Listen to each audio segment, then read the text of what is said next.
Yeah, I mean, something light, you know what I'm saying? Super light. Something light, you know? That's as light as it gets. No, that's not. 2 pounds. You know what I'm saying? Like, it's not. But, you know. They only sell those to the...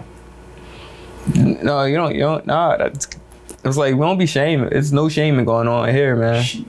I'll shame any weak person. I will shame any fucking weak person. It's no shame. No, fuck that. It's no weight shaming. It's no body shaming. It's body shaming. It's no lifestyle shaming. No burn yourself in the eye shaming. You know, it's none of that, you know? We here. All right, let's intro this shit. All right, what's up? Getting better at this. I actually rolled up beforehand this time, right? I don't know, we got that too. But my name is Bryant Fennell. I'm here. Theo. I'm here with Theo. This is That's 86'd podcast, where we talk about pretty much whatever we feel like that's going on within the hospitality industry, but not limited to. I think I want to do a segment about that, yo, man. When you're reading over your agreement of employment and it says these are your responsibilities, but not limited to.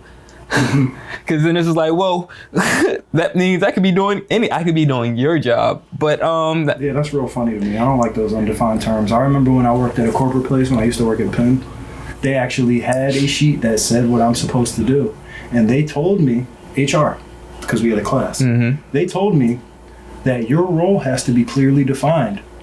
That way you know what to work your actual performance up against. You can review your performance up against your clearly defined role. If your role's not clearly defined, then we don't know how to grade your performance. And we grade your performance regularly so you could get raises. Yeah. So in order for you to get raises, your role has to be very clearly defined so that we can see how much you're killing it. Yeah. It's because you want your raise. Yeah. And you want bonuses. Yeah. So I know better than that. But I also work at restaurants. So yeah, so we're here to talk about whatever the fuck we feel like talking about, and hopefully it strikes a chord with you. Yeah, that's pretty much that. So welcome to That's 86'd. Just want to say cheers. Cheers. Sláinte. How was your week though, man? What's been up? You know me, man. I was in fucking New Hampshire doing acid for about 4 days straight. I was staring at the ocean a lot. And you know when you stare at the waves and they do this, and then you look directly at the ground does this. Like the sand? No, nigga. Anything you look at. Nah. If it's a person, they be like... Oh, when you're doing acid. Yeah. Oh, I haven't done acid, but I feel like I'm on acid just for off life, because I feel like that's how people look to me. That's how you're looking right now. Yeah. Yeah. Yeah, definitely with the smoke. You ain't even smoking. It's there. But yeah, I did that. There was a lot of just regular soul searching. I only ate vegan when I was up there. That shit was crazy. Congratulations on that too, though. It wasn't, you know what's funny? It wasn't even a choice that I made. Like I said, I went up there and they were like, so I went to go visit my homie. You know my homie. He's a chef. So I knew that he was going to be able to accommodate me when I got up there. I got up there. His mom was immediately like, I made dinner. Let's have dinner. And it was fish. And I was... That's hospitality right there, by the way. Super hospitality. And I was like, oh, sorry, I can't eat the fish. It's all right. I can have all that other shit you made. She's like, nah, we gonna go out. So they took me out to a place called Green Elephant. I don't know if we have one here in Philly, but they got one in New Hampshire, in Portsmouth. And that is the best restaurant that I've been to about a year, probably. Yeah, about a year. I mean, what made it so great? Everything was vegan, but I felt no limitations in the menu at all. I had spare ribs, I had dumplings, I had chow mai fun, like Singapore noodles with curry and stuff. What else did I have? I had Brussels, I had a whole lot of food that really felt like I was having a feast or a variety from different cultures and different, like, it was crazy. Like, some was Asian inspired, some Italian, some just American. So all together. That's dope. No meat, no butter, no cheese, all super healthy, but it all tasted amazing. And it wasn't even like an arm and a leg expensive. It was like food. It was like $9 for an appetizer. That's dope. 16 for a dish. That's fly. It was. That's fly. I was so That's impressed. fly. I was like, yo, if I had this place in my city, I could eat here 4 days a week, be able to afford it completely, and then be able to steal ideas for my own meals at home. Because that's the hardest part, right, of dieting. Yeah. To like coming up with meals that keep you excited or keep you happy. Yeah. So yeah, man, I really enjoyed that shit, and that really showed me like I could do this shit. Like I don't need no meat. Yeah. I don't even need cheese. Yeah. I could do this shit. I mean, but it's just like Ian and I, we were sitting there talking about where you're located and how hard it is for you to actually stick to like the vegan diet, because you're not in the middle of nowhere.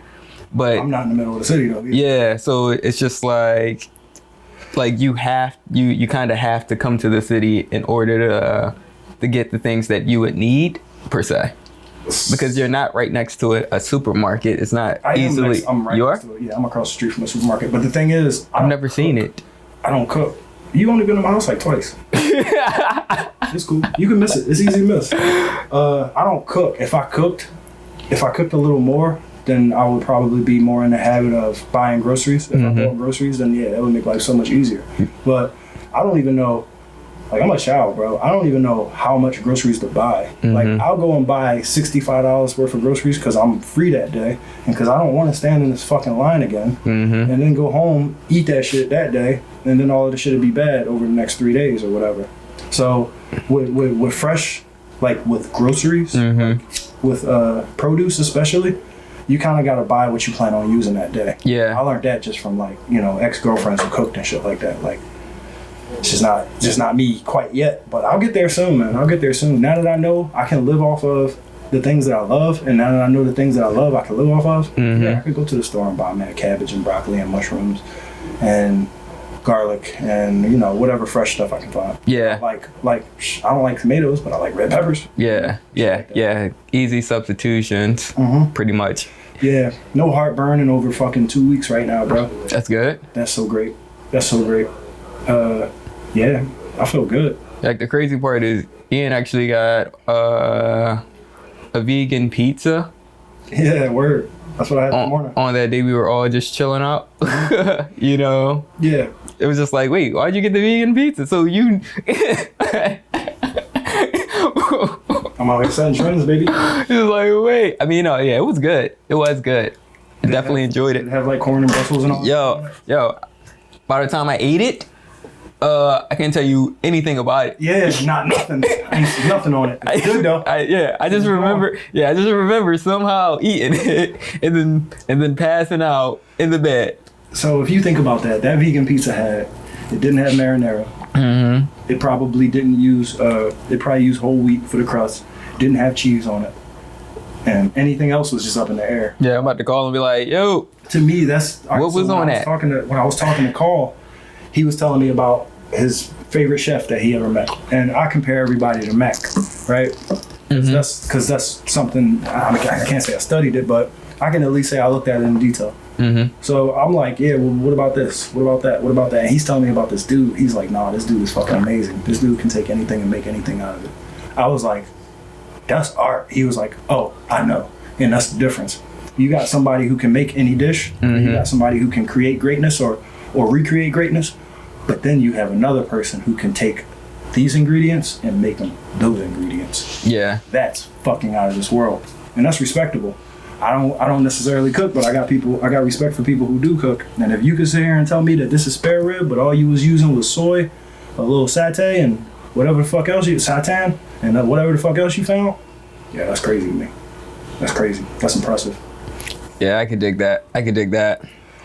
I mean, just because you actually know, that means you actually know it, like what it is. Like, you studied it.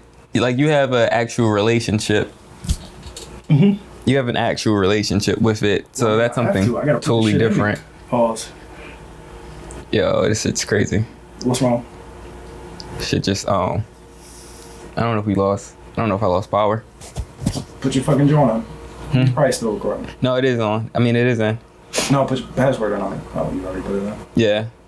Did it die or did it just go to sleep? If it went to sleep, it stopped. I don't think it was a matter of sleep thing because I heard the thunder go off. So. I got a battery. Yeah, true. It's not gonna cut off just because the electricity cut off and the lights didn't blink either. Yeah, alright, so let me take sleep off then. No, that should be in utilities. No, it should be on desktop screensaver.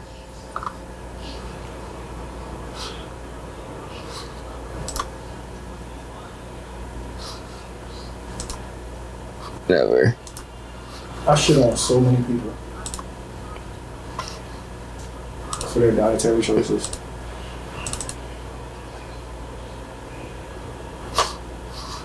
Oh, did I lose all of it? Alright, fuck it. Just pick it up from here then. Alright, cool. I went out with Claire one day to try to order a burger. She don't eat meat. This is funny. It's so disrespectful. To do that? Yeah, I think so. Anyways. I mean, I sit there and I wonder, because, like, I guess because I've seen so many people just sit there and say, don't let me stop you, order whatever you want. Like, I'm strong with mine, Mm-hmm. I haven't hung out with too many people that are vegan, and for me to actually experience it firsthand, because I'm pretty sure I would be more accommodating to sit there and just like, no, we in this together, because now I'm about to learn something, Yeah, no, I was never that way. I was the opposite. I was just like, what? Nah. Where was you raised? Nah. I gotta get my protein. Shit like that. But that was just ignorant. Completely. Yeah, mindfulness, I guess. I don't know. Empathy. Compassion. Just to understand where they're coming from and the journey that they're taking, the path that they're taking, and I guess that's respect right there. Yeah. It's necessary. Yeah. All right, so I guess what I want to talk about, just get into it, is social currency. What does that mean to you? Before I go into it, where I was going. When I think about social currency, I think about all the things that I've done and all the ways that I've been dependable and all the ways that those things catch up or keep up with me, probably even to the point where like my reputation can precede me. And then that reputation is a part of social currency. But then earlier, like I said to you, I could have social currency just because I look cool, or just because I'm kind of smart and people think I know what I'm talking about. I guess social currency would just be whatever value I can find from my social relationships that I can either spend or invest. Shit like that. Okay. Yeah, I guess in the same tone or same manner, I was going for the same thing when I was thinking about like using your presence, the way that you look or you carry yourself is social currency. It's just like, oh, I want to be a part of that. I want to be a part of that. So that's kind of where I was going with it.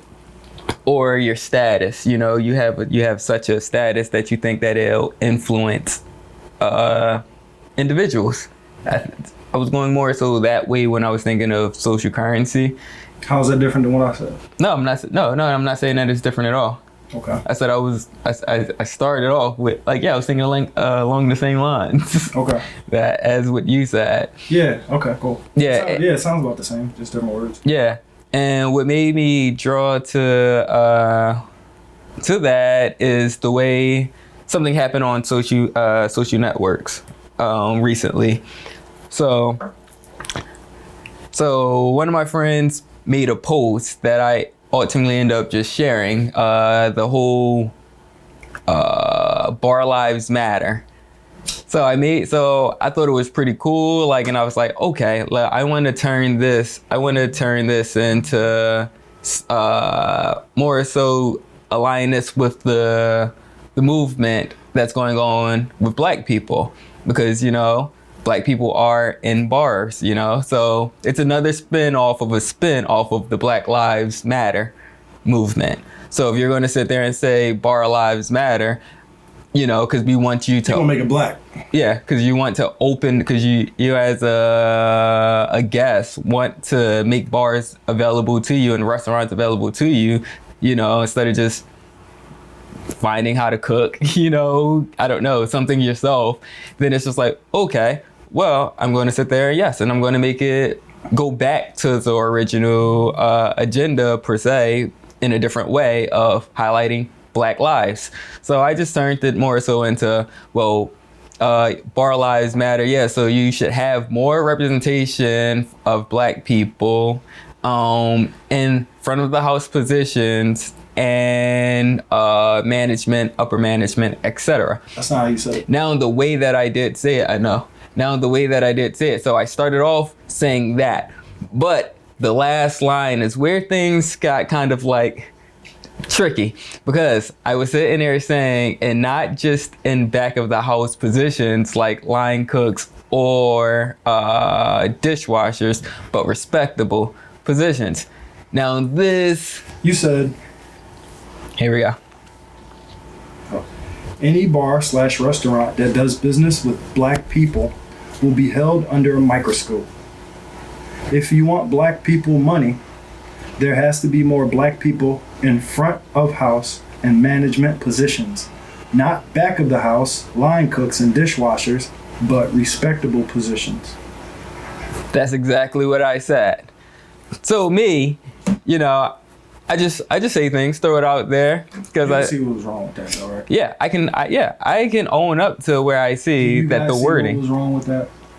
So, for you who don't know, what was wrong with it is the very last line where it says dishwashers and back of the house prep cooks aren't respectable. Yeah, exactly. The very last line is where things went left or could have went wrong. I could imagine a dishwasher or a prep cook might have said, hey, I think my respectable position is respectable.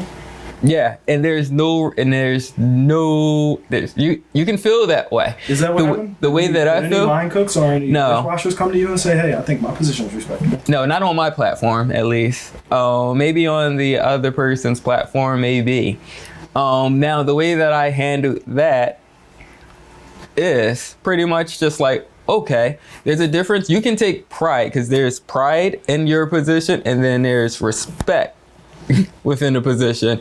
And the way that I see it is like, okay, the chef can have respect for your position. The owner, the bartenders, everybody within that organization or that structure can have respect, because they know, or that you would think they would understand the struggle. Not even just a struggle, but everything that goes behind it. How much work actually goes in to being a line cook,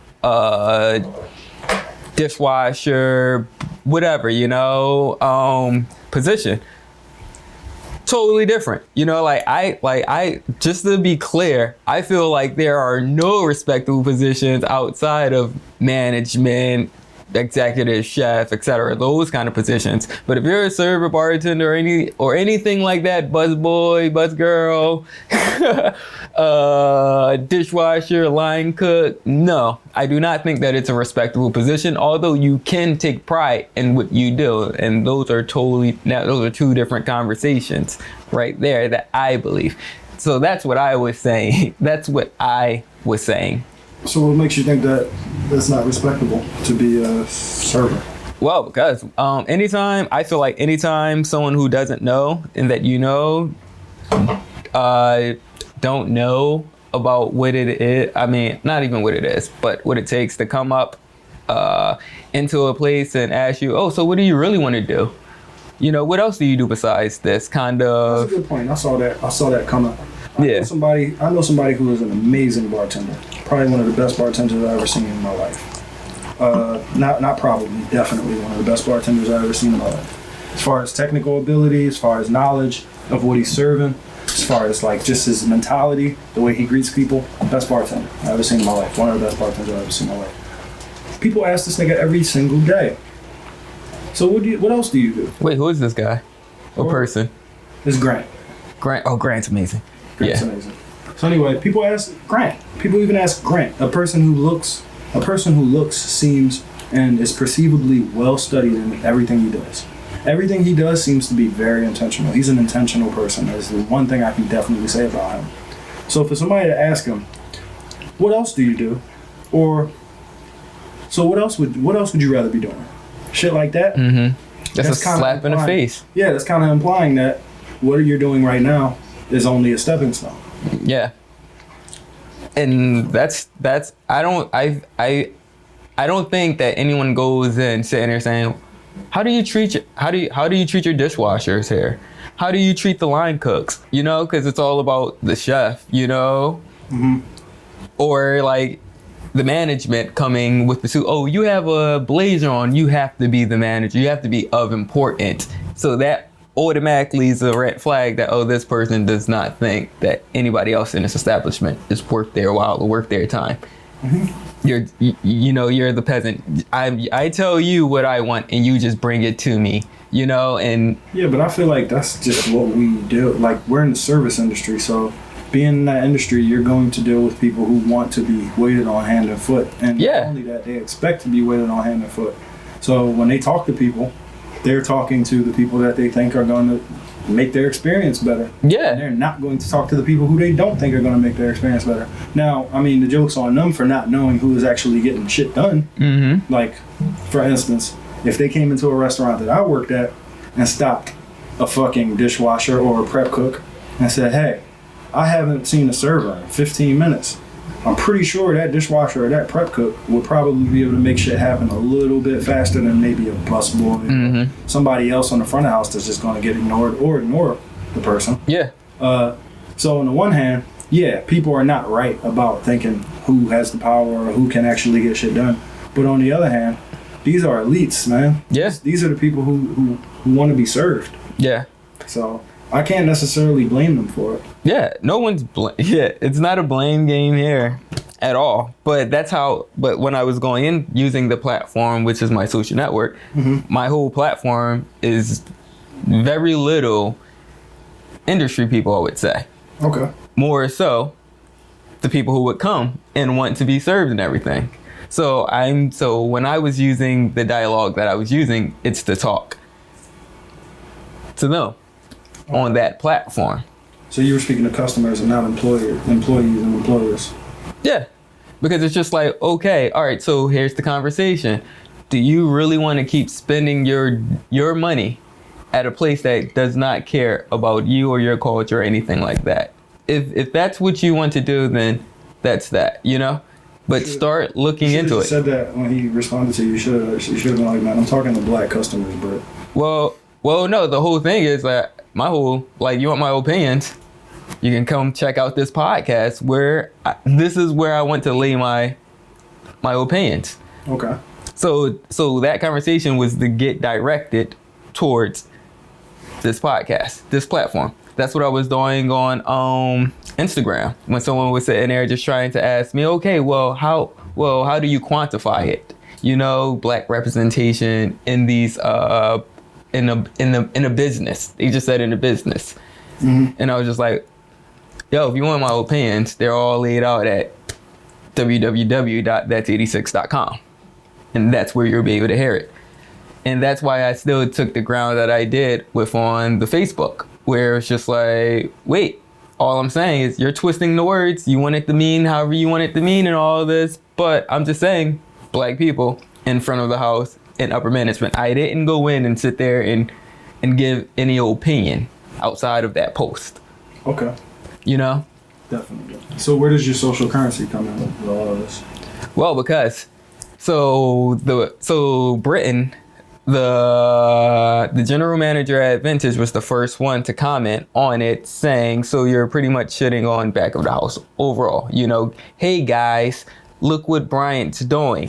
You know? You think that was his intention? I do think that was his intention. So, okay. And so what he ended up doing was screenshotting my post and posting it on his platform and not tagging me in it.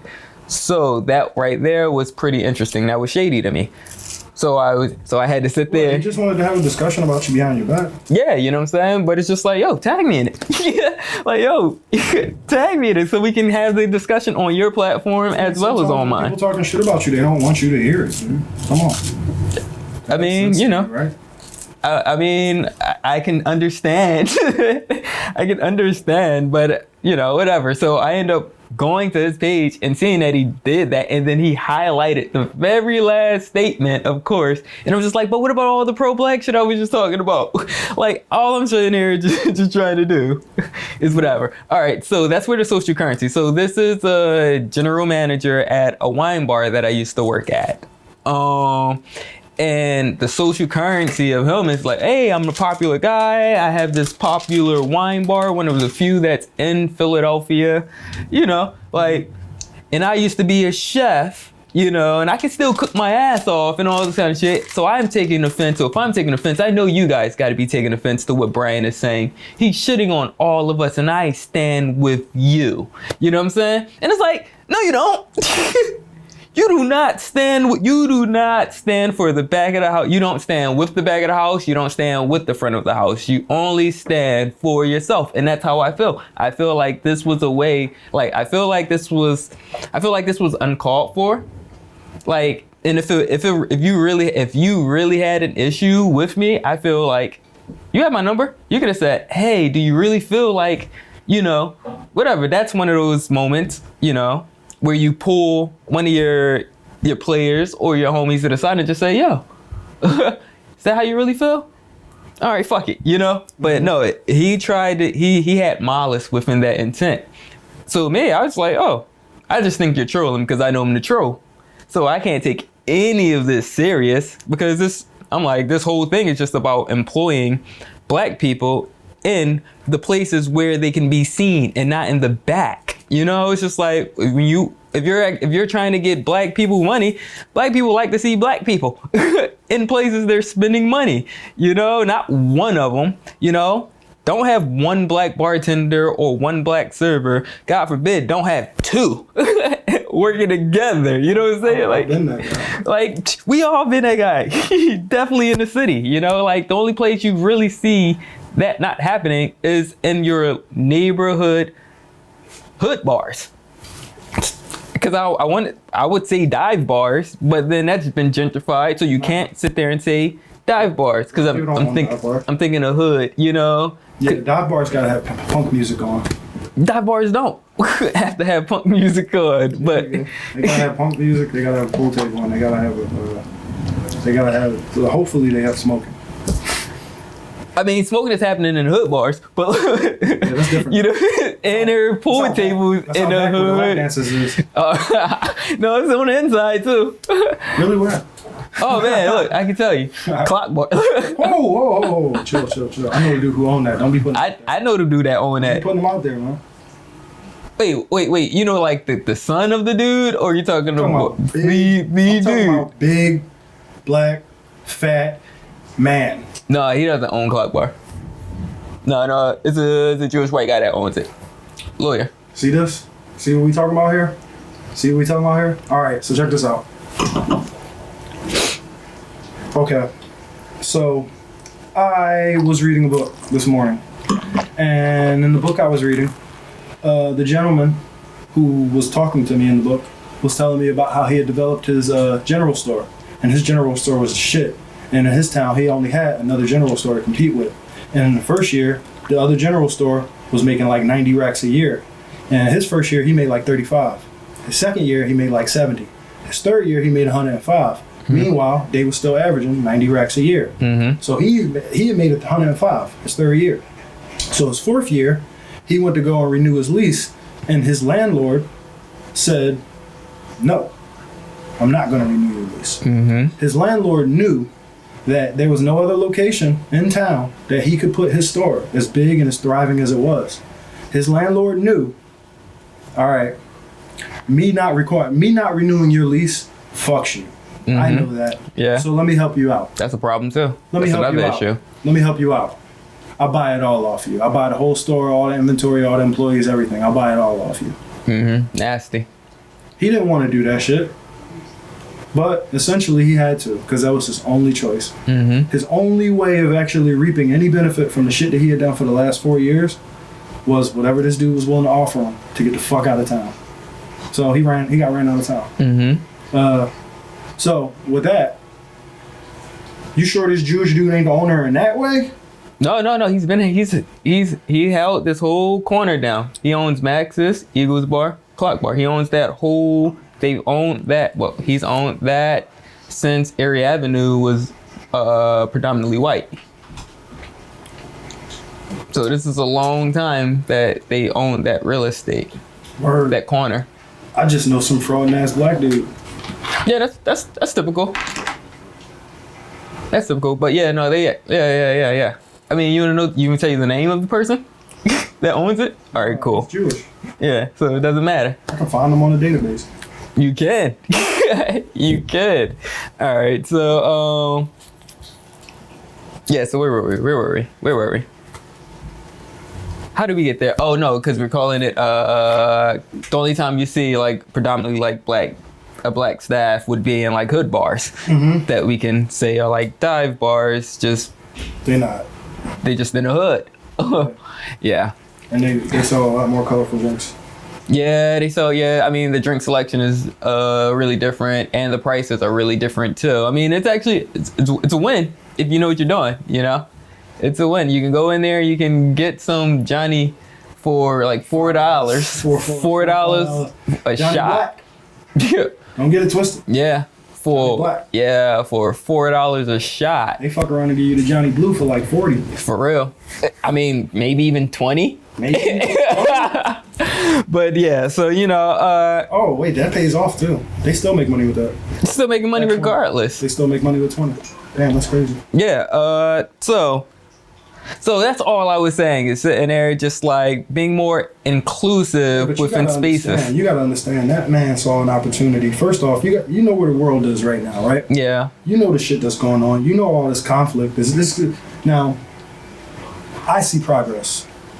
I don't know if you see progress, but I see progress. Mm-hmm. But within this progress, I told you, I've been on Twitter taking part in the biggest, nastiest discussions about race and misunderstandings and history and classism, elitism, right? And even though there's a lot of changes and a lot of progress, there's a lot of fucking confrontation. Still a lot of weight, a long way to go too. There's a lot of confrontation, a lot of conflict, and there's also a lot of people saying a lot of shit that they wouldn't really say in public. Yeah. Wouldn't really say if their real name was attached to it, right? Yeah. Now, this is where we're at right now. This is the nation. This is the world. Mm-hmm. Now, you take that environment, right, and you put your statement, which was already, I'm not gonna say it was inflammatory because it wasn't. Mm-hmm. It was controversial, at the very least. It was controversial. Yeah. So you take your statement, which was controversial, and then you take a nigga like this, who's sitting in the crib chilling, doing nothing. Mm-hmm. He sees this statement, and he decides, damn, I've been having all of these racist ass fights in these rooms that I can't even share. But this I can share. I can point, I can call him out on this, and that'll add to my social currency. Mm-hmm. I can do that. Yeah. So that's all he was doing. He saw somewhere where you made a mistake, and he just wanted to capitalize off of it and find a way to help his own name and reputation grow off of him capitalizing off of it. Yeah. Yeah. In one sense, I can't necessarily blame him because, I mean, firstly, I don't expect nothing more from just any random individual. Mm-hmm. But then secondly, I know this nigga. Yeah. And he ain't shit. Yeah. I know his character. Yeah. He ain't shit. Yeah. So I'm even less surprised when it's him. Now, if you were the type of person to think like, okay, I used to work with this dude, we got a little bit of camaraderie going on. I have to see him every day and say hi to him, so at least we have an understanding. We know one another. For you to think that nigga wouldn't be that kind of person, or to even think that nigga wouldn't be the kind of person to like, just 100% try to throw you off of the bridge, just so he could walk a little faster, or just so he could gain a little benefit from it. Man, you don't know that guy. Wait. That's All the right. guy, bro. Wait. So, this is like none of that. Like, yo, And I know you know him better than I know him. none of that. See, but that's why I'm like, I'm cool, you know, because I'm just like, yo, man, this is just you just trolling. It's cool, you know what I'm saying? Like, I'm just still going to stick to what the point was, right? Now, what got like we can I can disagree with a lot of people and just like, oh, that's your point of view. That's your point of view. That's cool. I'm okay with that. Yeah. But then he went as far as to like block and unfriend me. Mm-hmm. And then, you know, like that was just like, whoa, I was not expecting that. And I was like, I thought we were better than that. And that's where the surprise and it was like, oh snap. That's where I was getting at. This is like this is a real thing for you, huh? Oh. So I'm like, this can't, this, you gave this, that boy too much credit. I'm like, this cannot be why you did that. This had to be something ongoing for you. This had to be just like stirring up. You know what I'm saying? You gave that boy too much credit. Apparently. I mean, I don't think, my whole thing is like, I don't think that I don't have a reason not to trust you until you give me a reason not to trust you. Well, here's the thing. He ain't never gave you no reason not to trust him in the 2 years that you've known him? Yeah. Not one? No, not to me, no. Not pulling a gun out on a nigga? No. Not calling niggas? No. None of that? Not in front of me. No, not to me. No. Wow. None of that. I heard about all of this shit secondhand. And then one day when I came in, after you had just had a confrontation with a customer, mm-hmm. and he was the first person that greeted me and was like, somebody just called Brian a nigger. And I saw the joy in his face when he said it. And I was like, listen, nigga, what's up, B? What just happened? Oh, I had to just ignore it. Yeah. But I saw the joy in his face when he took the opportunity to say that shit. So, like, I don't know. Yeah, I haven't had, that's the whole, like, that's why to me, all of this is just like, well, like in my second post, it was just like, well, you know, like, I don't know how to, at first I didn't know how to take it. It was just like, dag, yo, man, the first part of me, my instinct is just like, well, fuck it, fuck him. You know what I'm saying? Yeah. Fuck that. But then the second part was just like, but it's like, wait, help me understand how we get here. Yeah. You know? It's like, cause I do feel like we should be able to have that conversation. You know? That's only if you give a fuck about one another. Yeah, but that's the thing. We have discussions with people who we care for them to see our perspective, or we care to see their perspectives. If that ain't a part of it, then ain't no discussion. Yeah. So I mean, so now, like, after I'm sitting here, giving myself more time in another moment, it was just like it's like all right. Well, I just don't acknowledge you. You know, like anything that you're a part of, fuck you, fuck everything that you have going on. Cause nah. So a part of this book that I was reading, also, the guy was saying how he had developed self-service in the retail industry, mm-hmm. and that was one of the biggest things about it. But most of the people who worked with him, he didn't say it himself, but most of the people who worked with him all mentioned, man, he brought people in. He ain't know it. But just the way he lived his life, he walked around saying hi to so many people, and he's the kind of guy who would walk out into the street and see you across the street and shout at you. Mm-hmm. He would shout at so many people that people would come in just because of him. And he didn't know that, but people came in just because of him, just because of his character, because they felt like a loyalty to him. They felt like he had a sense of loyalty to them. Mm-hmm. I think it's fucking hilarious. Since we're talking about social currency, I think it's hilarious that bars literally, like, live, survive, and thrive off of the social currency of their servers and their bartenders. Yeah. People who actually, like, I don't know how you went about it, but as soon as I got an opportunity to bartend, I made that a big deal. I made it a thing. I promoted that shit. I told all my friends. I told all the people who were around, like, hey, guys, I'm running this shit Tuesday. Make sure you're here on Tuesday. I remember that. Yeah. Yeah. So, like, I use my social currency to bring more people into their establishment. Yeah. And it was a symbiotic relationship because it worked out well enough. And when I got fired, because I did get fired, mm-hmm. when I got fired, one of the best things that my homie could tell me, made me feel a little better, was, yeah, man, I don't really want to have to say this to you, but there's a lot of people that ain't really coming around no more on Tuesdays since you've been gone. Mm-hmm. I was like, really? You lying? He's like, nah, seriously. So that made me feel fucking great. Mm-hmm. But at the same time, I think it's just hilarious that we as a field of people, as a field of workers, we can't find a way to make that benefit. It's just a little bit more. Our likeness, yeah, and that's what I've been Just a little bit more. I've been going off about this because that goes into everything. Like, that's negotiation. I mean, that's the leverage right there. But then at the same time, like, I can see the argument that you pretty much made prior. It's just like, well, should I own all this? You know? Mm-hmm. I thought, I'm just giving talent. Talent means nothing. Yeah. You know? So, I mean, like, no matter what I can say to that, I still understand exactly the other side as well. You know what's going on with the NBA right now? What's going on? All right, so they decided that they're going to continue the season in the bubble in Orlando. Mm-hmm.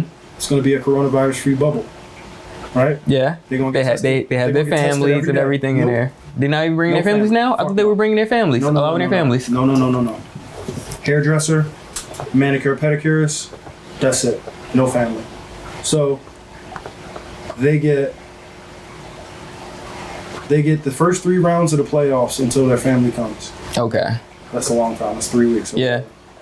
But what's real crazy about it is they're planning on doing it in the bubble, and they're going to test these guys every single day. Mm-hmm. And they're going to test anyone who comes and goes. Obviously, the players aren't allowed to come and go. Yeah. But they're getting tested every day, and if somebody gets tested and they're positive, they'll be out for 2 weeks. They'll treat that shit just like a regular injury. Mm-hmm. They're out for 2 weeks. Now, the players have not 100% decided on what they want to do. There's a lot of players that are like, I don't necessarily want to go. I can't take my family there. Mm-hmm. What if my kid gets sick? I got to be stuck in that bitch. What am I going to do? Kyrie was the first dude that was like, I'll give up everything. If I have to, I'll give up everything. Yeah. And everybody played him and was like, nigga, you think the earth's flat. Get the fuck out of here. Yeah. But the players are fucking up by not unionizing right now. Yeah. By being on different pages and going in different directions, they're fucking up all of the leverage that they have. And next year, they pretty much lost all their leverage for this year. But next year, when they have to renegotiate a new collective bargaining agreement, they're going to pretty much not agree on anything. And the owners are going to agree on everything. Because they've been deciding this shit for years. And they're going to end up getting fucked over it because of their lack of organization. Mm-hmm. And that's pretty much what happens as bartenders and just regular people. But see, and that's where I believe the USBG, the Bartenders Guild, they don't give a fuck about servers. I know. Bussers. I know, but they should. They don't. That's not who they represent. No, it is. Remember the last episode, I fucking shouted out Unite Here. Yeah. They represent all those people. They make it their business to represent all those people. Yeah. USBG don't make it their business to represent all those people. I know, but that's everything just getting messy, and then they're not sticking to the core values or what it was supposed to be. So you know what it was supposed to be. How you know what it was supposed to be? Because I went back and looked into the history. Okay. So I don't know. That's why I jumped in, because I'm like, oh shit, because that's when they were offering like health insurance at that time. Now they stopped that. Like. Why? Because Obama started? I don't know.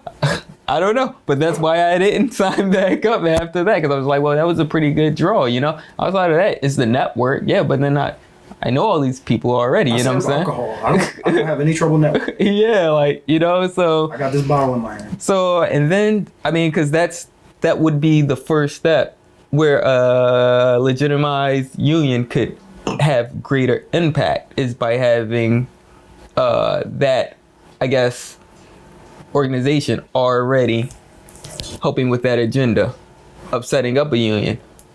And I say that because I learned that the owners, at least around 13th Street, have a union.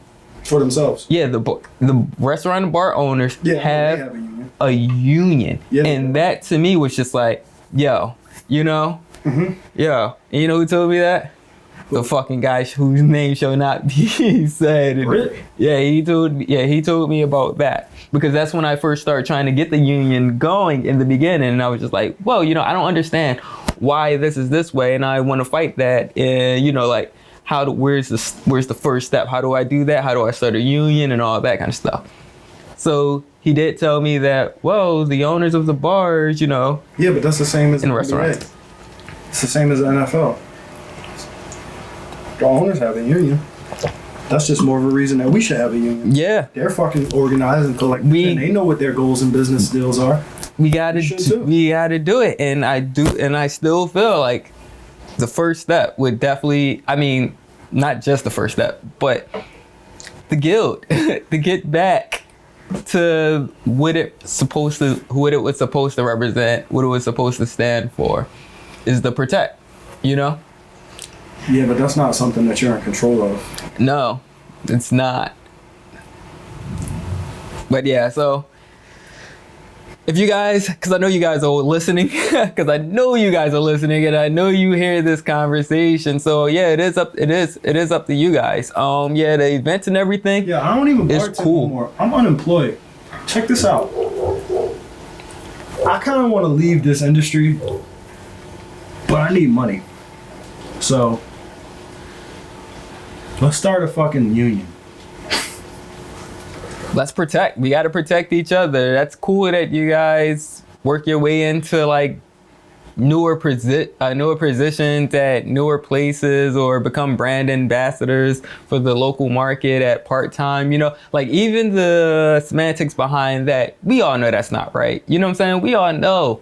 So yeah, man, let's fucking get together and protect one another, because you don't want to be sitting there being a president of this chapter and you're making $2 an hour plus tips. You know what I'm saying? So it's a conversation that needs to be had, and that is the platform. That's literally why you are there, is to uplift everyone and to bring a great standard and bring and just to offer more than just drinking events, you know, or educational drinking events, you know, like that's fine, that's cool. Wait, but dog, it's so much more. Type of call to action that you're doing right now? Yeah. What's the action? Let's get together and have a meeting and see how we can go about moving this forward, about actually creating a union, and we can start here in Philadelphia and expand on it. So I guess I have to become a member again and just go to a round table. That's if you want to use that establishment, or that's if you want to use that association. Yeah. You don't necessarily have to. It's not like they have like a million steps ahead of us. No, they don't have a million steps, but it's a couple. Yeah. But they fucking step backwards. So it's all about the vision, if you ask me. I like that. I just like everybody coming together. I think personally that if we something in numbers. Strength. There we go. Yeah, something. What is it? Strength. I was gonna say, I think that if we pitch it to them this way, your social currency that you've already earned, that you work every day to uphold, this is your reputation now. It wouldn't be hurt by helping to form and organize a union. It would actually be helped. The people who work above you would take you more seriously, and they would respect you more for it. And they would also see that you were more committed and invested in this field of work. And so you don't really necessarily have anything to lose except for the time that you might want to put into it. But if it works, imagine how much better this job could be. Imagine how much better this field of work could be. So yeah, that definitely might be worth pursuing. It would be. It is. Let's organize something. Yeah, we got a lot on our plate that we had to. I mean, but this would be the. I sent you from last week. That shit we promised niggas last week. I sent you. Oh, and I know. Animation, baby. This week, we have to schedule something. We have to give people some opportunity that, like I said, you calling people to action, give them an action, make it simple, give them something to click, mm-hmm. Give them somewhere to go. Yeah. So obviously we haven't figured this out yet, but at least we came to a conclusion that this is where we need to go. Yeah, and now I'm not by myself anymore, so it's so much easier. Thank you. I ain't done that yet. Thank you. No, because I mean, I've been saying this, and it's just so hard to just do everything by yourself. But you know, like that's usually why I'm just the lone wolf out here with all of these. But no, the social currency of the original story of the post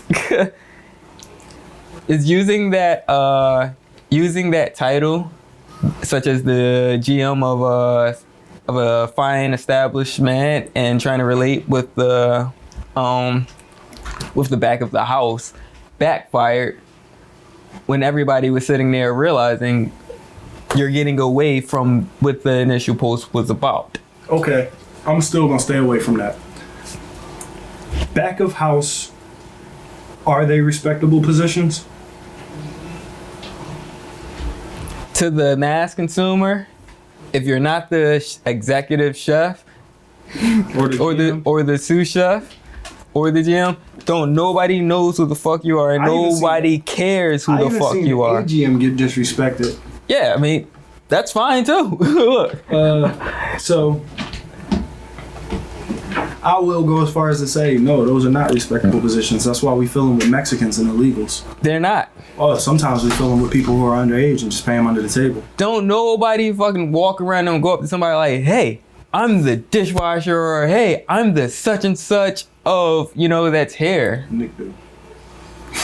Not anymore, he doesn't. Well, he don't work there. Nigga need a job. But, Not anymore. but yeah, nobody does that. But that doesn't even create any leverage for you. If you are trying to go somewhere else, that doesn't create the leverage for you to get into the next position. So if you were a dishwasher and you wanted to be a line cook, you could have been a dishwasher for 8 years. That doesn't guarantee you a position as a dishwasher in another place. Yeah. They're actually looking at you like, what the fuck is wrong with you? What are you retarded, or you just don't got no papers, or you ex-con? Like, why are you a dishwasher for 8 years? So don't tell me that's a fucking respectable position. There's no fucking way. Nobody can convince me that's a respectable position. Yeah. I worked in that position when I was underage. So, I don't know. So that's why I'm saying that there's a difference between taking pride in what you do and it being a respected position. Like, don't get it wrong. I still sit there and double down on like, yo man, bartending is not a respectable position.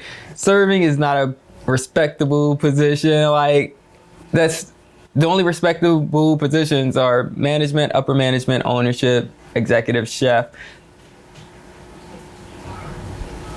And even go far. I mean, if you really wanted to try to, work it, sous chef, but not too much. The only reason is because they can say chef. Yeah, but everybody's like, what the CDG? It's like, what the fuck is a sous chef? Dude, the CDG. Yeah. You can say chef at least. Yeah, but people were like, what the fuck is that? And then when you say it, it's like, well, I handle CDC, sorry. like, well, I handle the solids and all of that. It's just like, get the fuck out of here. I do all appetizers and all desserts. Like, that's like 2/3 of the menu. Fuck you. Yeah, so A Mexican could do that job. Like it's just, I mean, yeah. So I'm still doubling down on what I said, but that doesn't change the intent behind what I said. Is put more black people in the front of the house and in management, upper management. Shit, I wish I could say owners, but we know how hard that goes for you to own an establishment in an a systematically oppressed system. So why would they even care though? Because black people only really make up about 12% of American See, and that's population. So if you think about it, like, they could go ahead and have a completely thriving business with not one black person around. Probably in house they could have a black person. They probably need a black person somewhere in the affirmative action, but no, not necessarily though. Not in a restaurant, because keep in mind they paying niggas under the table. It's a whole lot of illegal shit going on. Yeah, but I just mean in the sense where, like, say you serve French food, right? French cuisine, 100% French. You might have one Haitian nigga that's killing it because he speaks French and spoke French his whole life. But other than that, nigga, they could have a whole restaurant function with not one black person in it. Now, they can't have it function with no Mexicans. That's not possible. Not here in this city. Fuck no. No restaurants without Mexicans. Absolutely not. They can't do that. But they could probably have a restaurant function without black people at all. Coming in, working there, any of that shit. Yeah. So it's kind of like, we probably need a stronger argument for niggas giving a fuck about us. Well, the basis on that whole post was, black dollar, if you're looking for that black dollar, you should have more representation of black people. So that's just that. I'm 100% with that. You right. that's all. Like I feel like If niggas ain't want black dollars, don't say shit. yeah. I feel you. No, you're Yeah, right. I feel like wait. This is like that Meek Drake beef when he's like, yo, I was just asking if he wrote his own shit. Like All I said was, did he write it? you know what I'm saying? That this whole thing happened. It's just like, yo, I was sitting there just He got 2 songs out already? like, Did he write it? shit, back to back came out, and all I just said was like, oh wait, did you write back to back, or did you have Niggas just like hitting the stew? oh my god. Yo, Yeah, like I see no. that. So this goes back. So then I had to go listen to. Oh, all right. So I'm in this verse for verse battle. You know, like bracket, like battle kind of thing, right? Mm-hmm. So the 2 artists I'm picking or drafting is Lecrae and Lupe. You know, like verse for verse. You know, it's a tag team joint. So it's just like, all right. I'm like, I feel pretty good. You know, and mind you can pick anybody except who've already been taken in previous ones or whatever, right? Yeah, that's a crazy ass combo. It is a crazy combo, and that's why I'm doing it, right? So I was like, you know what? I'm not even going to give them any of the new Lupe. I want to start off with the Lupe that I got introduced shit, to. I know. You know what I'm saying? Like that nigga named mixtape Wasulu. joint. He named Wasulu with the samurai short. And he a gangster. Yo, like, so I'm going back, into the Nigga's mix. a P Stone or something Going like that. Going back to like the what is it? 05 mixtapes and all that kind of stuff. You know what I'm saying? Yeah, you know what I'm saying? For real. Yeah. So it was the one song. It was the one song he did when he's talking about like, yo, all I try to do is just make music and distribute it to my niggas. You know what I'm saying? Yes, that was on the mixtape. Yeah, I know exactly. You know what's on? Because I'm not trying to. 30,000 rhymes. Yeah. Yeah, he said for my niggas. Yeah, I'm not trying to like, because if this. For my niggas. Because if I don't pull that verse out, I don't want them to see it and be like, I got so I'm not trying to name anything. Yeah. You know what I'm saying? But yeah, so within that, he was just like, and like now with someone I thought to be my man's, is sitting here that was just Switch. talking trash and all this about, you know what I mean? So now we all my homies are deterred, and now everybody's inclined because we're all insulted. So now it's like, yo man, you went the wrong way. So that's kind of how this whole thing went, because it's just like, yo, we had a problem. I'm just like, no, I don't have a problem. Like, I don't have a problem. They're like, yo, we all know where this could go. And I'm just like, I don't have to go. No, it's fine. I'm okay. They just tried to divert from pro-black. You know what I'm saying? Like, so using the social currency on my platform, because it's just like, no, I'm so much like, yo, I'm so much more than the industry. Yeah. So when you put something on my platform, I am from the hood and I have nothing but hood friends who do ratchet shit. And when people come for me, they don't like it. So I have to be the This cool. is not a threat. It's not a threat at all, because it's not a threat. So I have to sit there and always be just like, no man, it's cool. I'm cool. There's nothing it's nothing wrong. Militant, yet peaceful. Yeah, it's nothing wrong. Nobody, nothing has to. No, it was just something that just got thrown out of context. Don't you worry, But that's how it feels like when someone shits on Black Lives Matter with All Lives Matter. It's just like, oh, these niggas want problems. It's like, no. They just want to be felt. They just want to feel like they're being taken care of or cared for just as much as other people. And it's like, cool, I get that, but you guys haven't been doing the same thing. And by having one black bartender or one black server is not showing it if you're sitting there trying to hustle off fried chicken, Yeah, especially in this city. And it's just like it's just you can't sit there and try to serve fried chicken and then be like, you know what, I don't want to put Hennessy on our back bar or on our well. I want Hennessy on the program at all because it's going to bring in people we don't want. You know what I'm saying? Like, that's fucked up. I've heard that. That's fucked up. No, because that happens. That's fucked up. And it's not. I've heard many types of racial profiling based on bartending. But it's crazy because like a lot of consumers that's in the city are black, because that's where black people are, because where else can it's not. He alright, he just big. If you look at the whole neighborhood, it's mainly just gay people and black people and gay black people. There's like almost no room for white men in that neighborhood unless they gay. Yeah. Really. Yeah. And if they gotta really kind of fit the script if they're gonna be around. I mean, because it's not even just limited. All right, You gotta have a gay friend or a black friend or something. I mean, because then even when you move over to the Rittenhouse, the Rittenhouse section, that's a little bit different.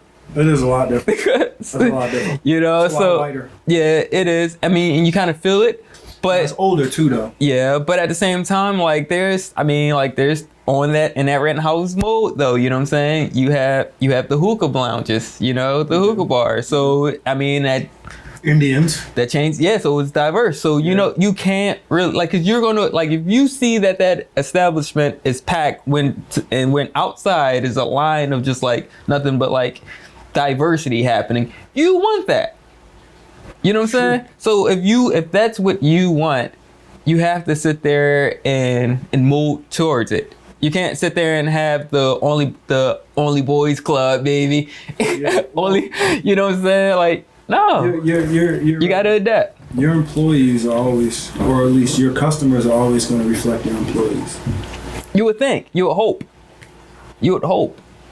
but that's not the case. And it's because you do put, because people in respectable positions that's able to hire people aren't going off of knowledge, talent, professionalism.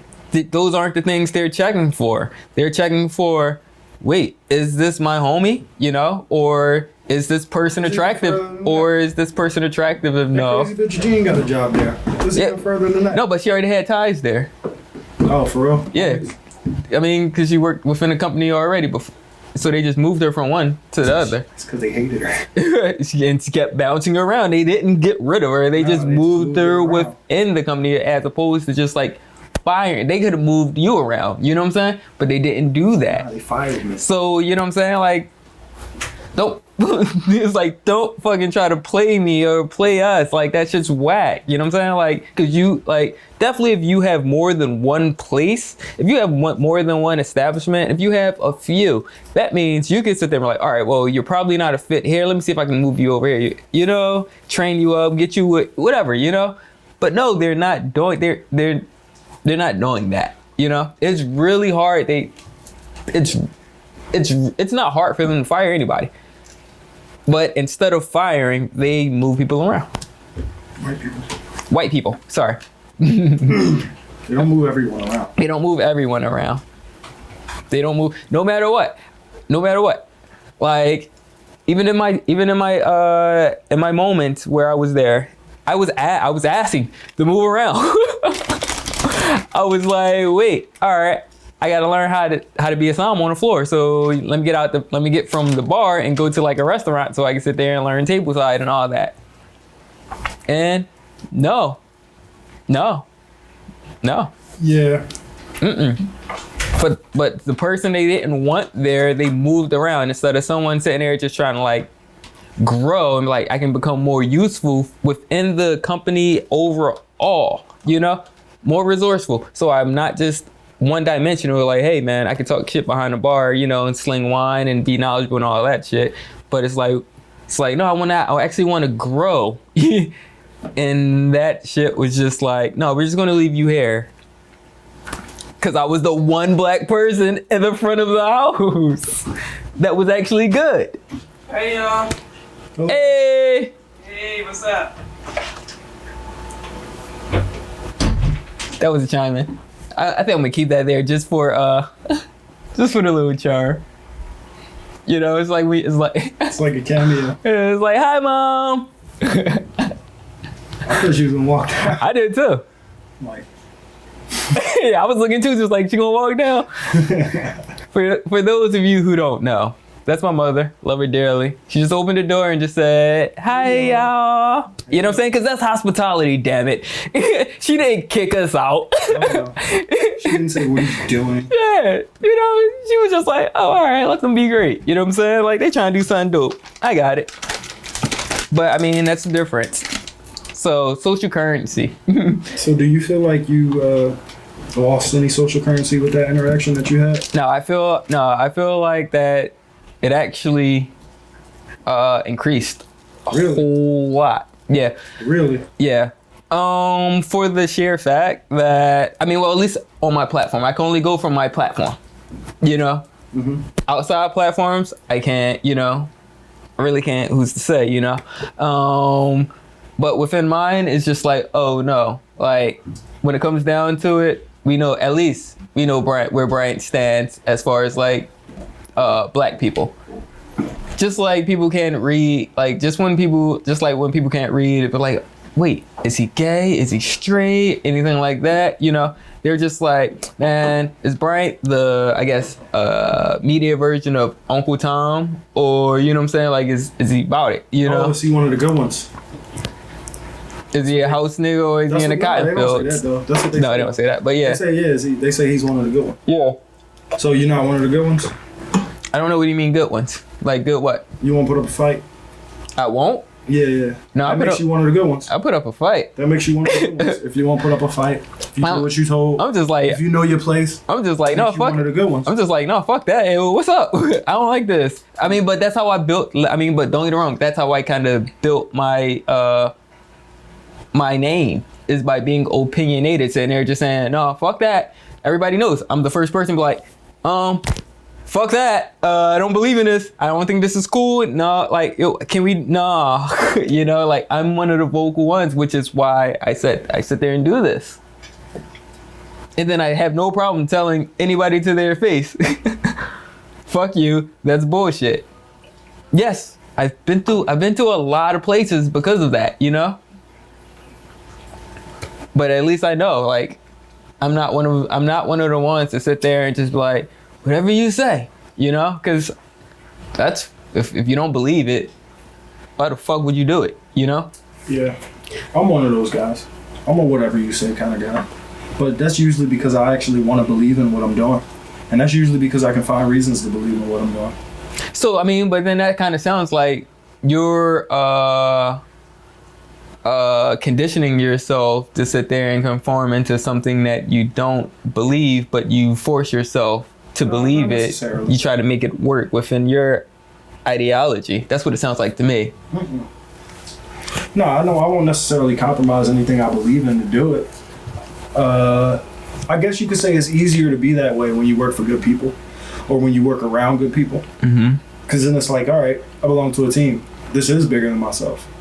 I can see the purpose and the point of all of this. Mm-hmm. Right? Yeah. So I would love to be that way. Mm-hmm. That's the way that I feel like I function the best.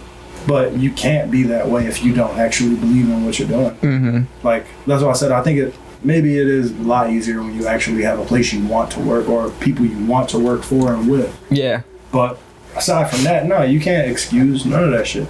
But like I said, I'm not necessarily conditioning myself to try to be I am trying to condition myself to be more of a team player, but I also know to trust my own vision in most cases. Mm-hmm. In some cases, I'm still in the dark and I'm like, all right, we got to see how this is going to go. Because you could be right, but I don't know. And then we got to watch it play out. But in most cases, I'm like, nah, that don't make no motherfucking sense. I worked at 30 places before I've been here. Mm-hmm. And that makes absolutely no sense. Yeah. But usually, like I said, if smiling and giving people what they ask for and communicating effectively with my teammates can get the job done, I would love to just do that. Yeah. I would love to just do that. Now that's something, but like, is that what we're talking about? Something different? Right. So like my chef, I just went to go visit in New Hampshire. Mm-hmm. Right? The people I was working with, I had trained mostly all of them. And the ones that I wasn't training had trained me. So it was 1 degree of separation between everything we was doing as far as how you was doing it and how I was doing it. Yeah, we all had our own way, but we knew where it all came from, right? Mm-hmm. So there was a time when everybody around me, I loved them. And we all communicated like it. We all got it done. I go into the kitchen. Hey, look, chef, I know we don't do this, but this girl just want a side of bacon. Is that possible? Yeah, just charge her $2. For me, he's doing that. Yeah. For my social currency, because he know what kind of conversation I just had at that table. Yeah. He know what shit I just went through. Yeah. He know I tried to tell her, damn well don't do that. But that's okay. He also know that I'm going to go out of my way to try to make sure she can get what she wants. Mm-hmm. So that's me having camaraderie. That's me being a part of a team that understands me. And I want to do that. I want to be that guy. Mm-hmm. I love to be that guy. You know how disappointing it is when you go, hey, I'm trying to get this person what they want. Can I get this person what they want? Nah. Tell them I don't do that. Or you know how disappointing it is when you're working with somebody and you're like, yeah, so I think the best way to go about it is this. And they say, nah. Instead of doing that, just go tell them about this. Like, come on, bro. That you trying to skip the human element? Like, you don't want to, can I say hi first? Or, shit like that. Like, if I disagree with something, I disagree with it. But, man, how good it feels to be a part of a good team. Yeah. How but good it's it feels so to be a part of a good team. But it's too hard to find a good team. Yeah, I don't even know how to do that. I don't even know how to go about doing that. That's a whole nother element into the respectable positions where it's like, yo, all right, training, like, am I walking in this thing and you're just going off like, all right, you got experience in the industry, so you know how it goes, like, all right, you're knowledgeable about this because you worked in this field or the specialized cuisine, Mm-hmm. It's not, I don't have to tell you how things go. It's like, but there's a certain way that how things are supposed to be executed here. You don't have that, there's no training. And that's all. So it's like, that's what I was saying, at the time when shit was best is when everybody I worked with was somebody I trained or somebody that trained me. Yeah, so as soon as I got two employees on one shift that I didn't train, everything was shot to shit. I'm sitting there looking at them like, who the fuck told you to do it that way? So then it goes down to okay, so there's individual social currency, and then there's the social currency of the establishment. Yeah, of course. So it's just like, all right, so now, like, when you're saying something, is that your social currency, or is it the establishment's, or is it a hybrid of both? Like, it's all these things that you constantly have to think about. Definitely when you're in certain positions, like I'm out, so people can see me because I'm out on the front of the floor. Mm-hmm. So anything I say, I still have to own up to that, like, because they like, people are gonna come and they're gonna want to have a conversation with you because they can. But if I'm in the back of the house and I say something, there's no room for them to sit there and come and have that conversation with me. Or if I'm an executive chef and I say some fucked up shit, people are just since they can't come and talk to me, they're just not gonna come at all. So it's a big difference. And that's why I sit there and say, like, the more representation in the front of the house. Because, like, sit here, like... So you know what made me a really great server? Well, there's a lot of things that make me a really great server. But one of the things that made me a really great server was I realized my position. My position is not to advocate for the kitchen. My position is not to advocate for management. My position is not to advocate for the chef. My position is to advocate for the customer. 100% every single fucking time. And if the chef hates me and the manager hates me and if the kitchen hates me because of that, they're fucking wrong. 100% of the fucking time. So I will give the customer exactly what they ask for. And I think that I'm supposed to do that. You know why? Because if I can't, it's my manager's job to come out there and tell them I can't. Mm-hmm. And I will put that shit on them in a second. If you tell me something that I can't do for you, I will tell you, I really want to do it. But you know what? Somebody's holding my hands. Let me go get them. See, so we're talking about your social currency. I'm telling you that we have a social currency for the team, the squad. We got a social currency for the establishment. Mm-hmm. We got a social currency just for me. Mm-hmm. I'm not risking my social currency for the establishment. Exactly. Yeah. If the establishment has something that they stand on, I will immediately separate myself from that. Because I will let that individual know, look, I might not be here next week, but where I'm at, it's gonna be some love over there. Wherever I'm at, it's gonna be some love over there. Yeah. I ain't gonna let them treat you like this over there. Because I'm not letting them treat you like this over here. Yeah. And that's just me. That's just who I am. All right, so now where the blurred lines, I guess, comes. Like, so, because part of your social currency does represent the social currency of the establishment because they're banking on your social currency and likeness. This is true. So it's just... So, it also makes them look better to have me in there. Yeah. Even if I be the best me I can be, it still reflects good on them. Yeah. I'm aware of that. So overall, like like, but then that's where also it comes into just like, well, no, you got to pay, you know, like pay me for it, you know, pay me for all of that. But then that's a whole nother conversation. So not even getting into that right now, because we'll always be able to go into that like later. But so how careful do you think you have to be with your social currency outside of that place, of whatever establishment? Even more than I have to be in the establishment. Because even still, you represent Fuck the them. establishment. Yeah, so Them, I represent myself. exactly. So Like, yeah, you can say, yo, you know how many times I used to go and fucking chill and shit, and they'd be like, oh, this is Theo. And then somebody would be like, yeah, he works at whatever. And I'd be like, don't be telling people where the fuck I work. I'm me. I'm me. I'm not in there right now. That shit has nothing to do with who I am. So. I used to say that all the time. Because you know why? Why? Because I always worked at a new point. Exactly. It's like, yo, don't tell me where I work. You just, yeah, you know? No, but even so, I didn't want you to sit here and give me no respect based on where I work. Like, Yeah. you can suck my dick. I would rather you see me as a person, see me who I am. Like, I just said a joke, nigga. Laugh at my joke. Don't be worried about where the fuck I work at. That shit has not, like, it's a status symbol, and I don't want Yeah, I yeah. don't want that status. And that's because that's when it starts even getting even more cloudy within your social currency. Because that's part of the blurred line, because it's like, oh shit, this person works at this, whether it's esteemed or if it's not, you know, it's like they work there, so they're going to view you based off of that. Yeah, and it's just definitely. like, fuck that. Look, I'm dope. All right, well, look, wait, hold on. Fuck that place, unless I'm there. You know, it's just like, this is me. No, this is fuck who that I'm place. going. Fuck that place. They pay me good. This is who I'm going to be. This is who I am. No matter what, I'm going to be there. I'm going to be like this, there or here, wherever I go. This is how I'm going to be. So don't associate me with that place, or don't let that place define me to you. Let our relationship do that naturally. Have you ever heard of the term fiduciary? No, that sounds like some exotic stuff. It's American. It's a legal term. It says involving trust. It's an adjective. Fiduciary, involving trust, especially with regard to the relationship between a trustee and a beneficiary. So basically, it's a form of a relationship, right?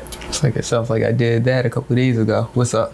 It's a form of relationship between a trustee and a beneficiary.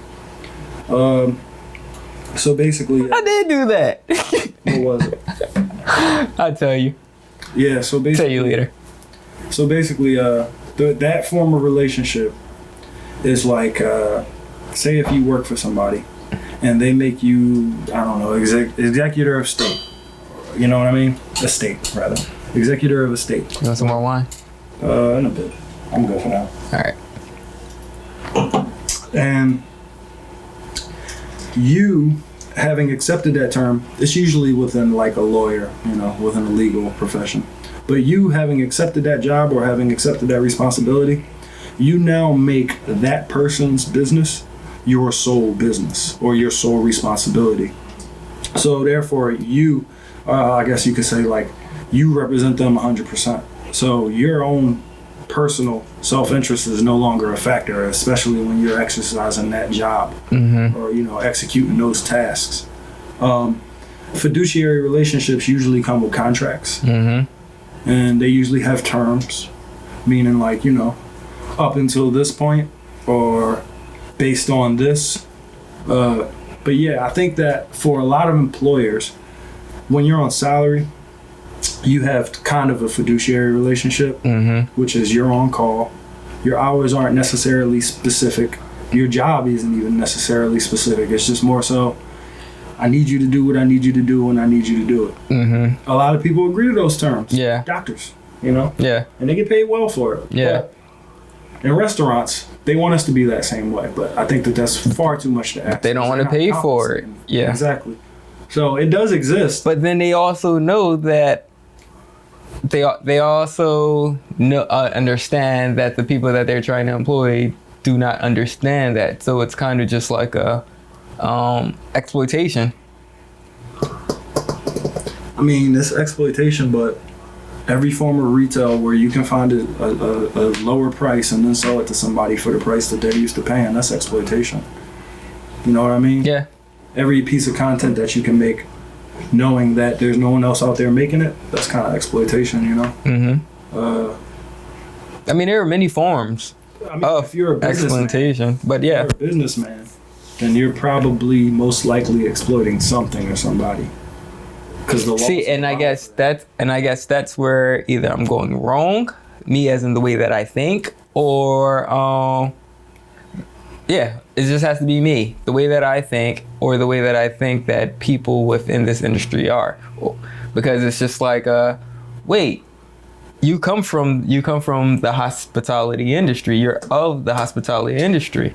No, some of these niggas just got. But then that's an understanding. That's what I believe. It's like, oh snap, the people, you know, like if you've never been in that the hospitality industry and you just got a shit ton of money and you want to open up a restaurant, then I expect you not be like, oh, they don't know no better. But if you're of it and then you got the chance to open up your own and start getting things going, I would think that you would have more empathy. I know a lot of people who got shit on, so they shit on other people after them.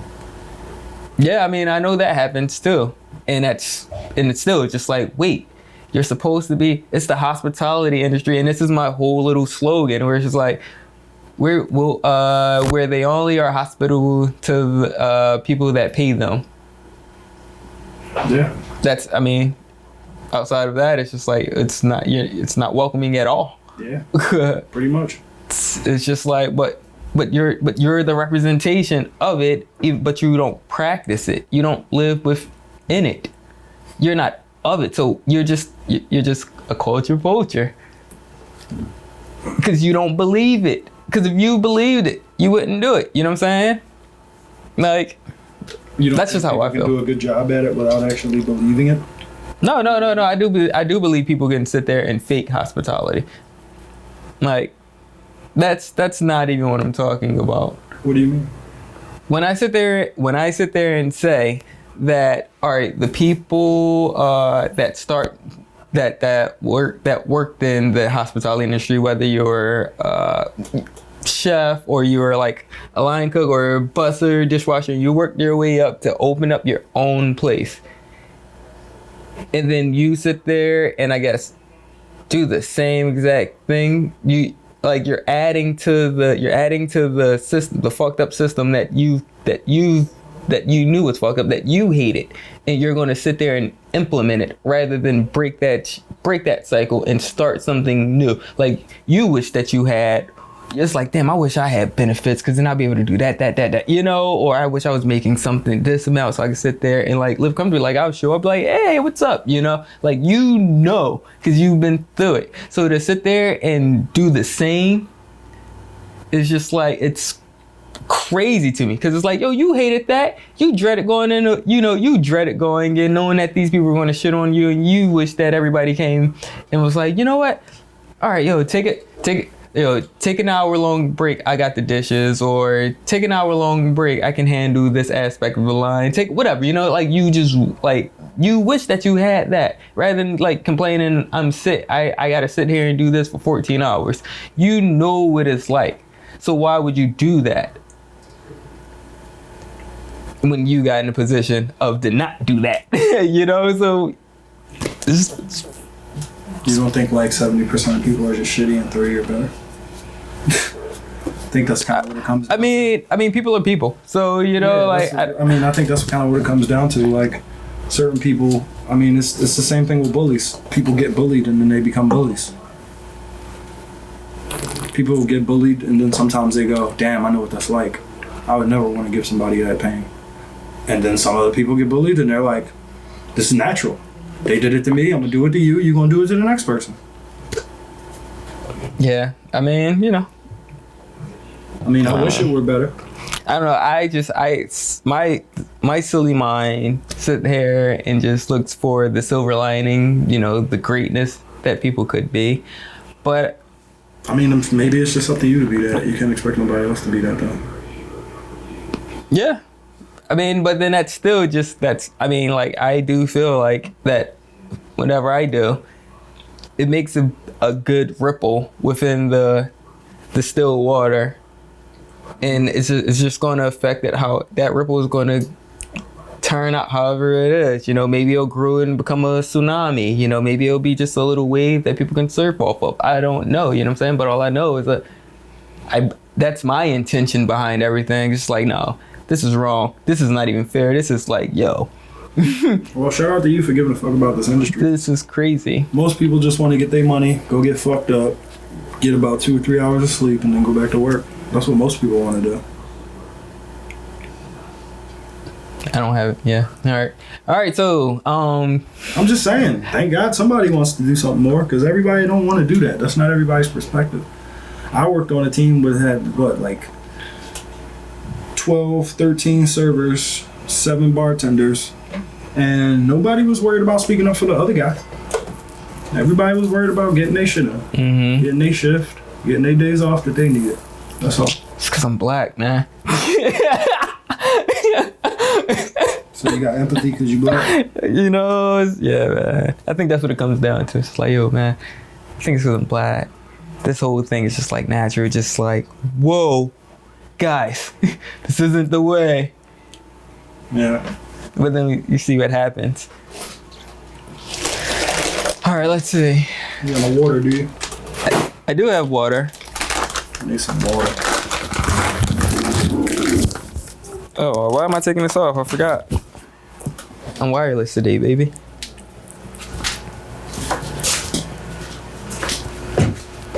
This will be a cut.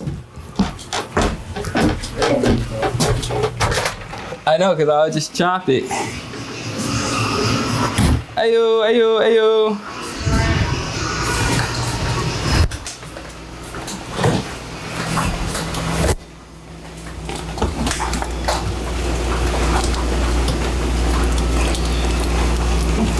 Yeah, I gotta get you a cup. Right. The last one. Let me get you a cup. Yeah, I gotta get cups. Get some mug or something.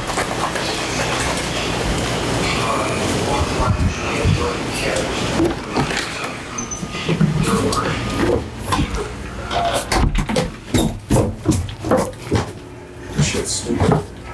I gotta get you a cup. Well, Cause last time, huh? I'll pour it in there. All right, cool. Cause last time it was like. Nah, I squeeze these joints. I'll be drawing. And I was just like, oh snap! Lucky that was the intro. I was like, make sure you just get them cuts. Yeah. All right, so. Wait, what you listening to?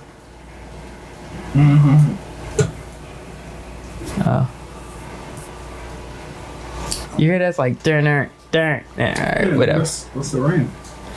Oh, yeah, it's raining pretty bad out there too. Shit crazy. All right, let's see. I guess should we just call it? Just do like a little highlight, or still keep going in? How you feel? It's whatever. Highlight it. You got nothing but time. All right, cool. A highlight. Who do I want to highlight? I had it, and then I was going to switch it up. I'll highlight Grant. Oh, perfect. I'll highlight Grant. All right, so let's just get into it. We just want to show some love, shed some light on an industry favorite, man. And yeah, just get into it. Yeah, Grant's amazing. Technically sound bartending, knowledge out of this world, 100% committed to this life and the lifestyle that comes with it. Yeah, that's it. I watched my man get fucked over, but I watched my man do great things. So you can find that guy probably at time right now, I guess. I don't know, but he's amazing. I was like, is he back? Like, Grant is amazing. Like, yo, he was a dope bartender, or he is a dope bartender. Like, you chat like to me about him, and then after you mentioned him, he sure enough walked over. Nice. And then I was just like, oh, what's your name? You know, he told me, I was like, yo, I heard nothing but great things, Theo. He's like, you know, and then we just been cool ever since then, you know, like, so to see him just move from being a bartender up to management where things got crazy is awesome. Like, he actually does command the whole floor in such a, well, the whole establishment in such a like smooth way where you don't even see him break a sweat. Like, Grant, you are amazing. For real. Like, you know, like, even if you think he's not listening to you, he already got you. So, I mean, that was just one of the cool experiences that I definitely got to witness from him, being in so many different of the rooms within the establishment he was at, you know, because I was in the nightclub Virgin. Bam, you know, downstairs, chilling out, listening to some jazz. Cool, you know what I'm saying? Even went over to the island kind of establishment and crush, you know what I'm saying? Like, I mean, I didn't get to see him till afterwards, like after their closing and everything. And then he was just like, yo, man, let me tell you. And he's just a cool guy, man. So shout out to you, man. Definitely got to highlight that. Word. We need more people like him. Yeah. The industry would be so much better with a lot of people who cared and who were just as like, not calculated. Is it calculated or detailed? Yeah. Yeah, detail oriented. Like I said, he just committed. I mean, no, because don't get it wrong, because there are a lot of people that's detail oriented. And they don't got nothing to do with you. Yeah. They just OCD. Yeah. They ain't trying to give you service. They just trying to make themselves feel better. Yeah. People like that. Yeah, fuck them. Yeah. So, yeah. Shout out to the ones who go out of their way. For real. But yeah, I don't know if there was anything that y'all feel like we missed or didn't discuss or didn't touch on. Feel free to mention that shit. Write in the comments and shit. I don't know what this gonna be on, but yeah, feel free to mention that shit. We'll probably touch on it in one of the next episodes. I mean, I'm pretty sure you guys are friends with, if not both of us, at least one of us on the socials. If not, y'all niggas don't know me. I guess I'll put them down here somewhere. Yep. You know, I have it like boop somewhere around there, you know what I'm saying? Yeah. But you can always go to that's86.com and check out our merch as well as, you know, past episodes. Cup of tea. Yeah. It keeps us moving. This was fun, man. How you feel? I feel good. I feel like I don't drink enough, but I drink too much at the same time. Yeah, I can see it in your eyes. She said, "Yeah, I can see it. I can see it in your eyes. You all right?" But you know, once again, that's 86. Then hopefully you enjoyed this. Many more to come. Still got so much more to say on this social currency. So I guess we're gonna keep this going at some point. All right, peace. Oh shit! Exactly. Then it fades out. This nigga just signed a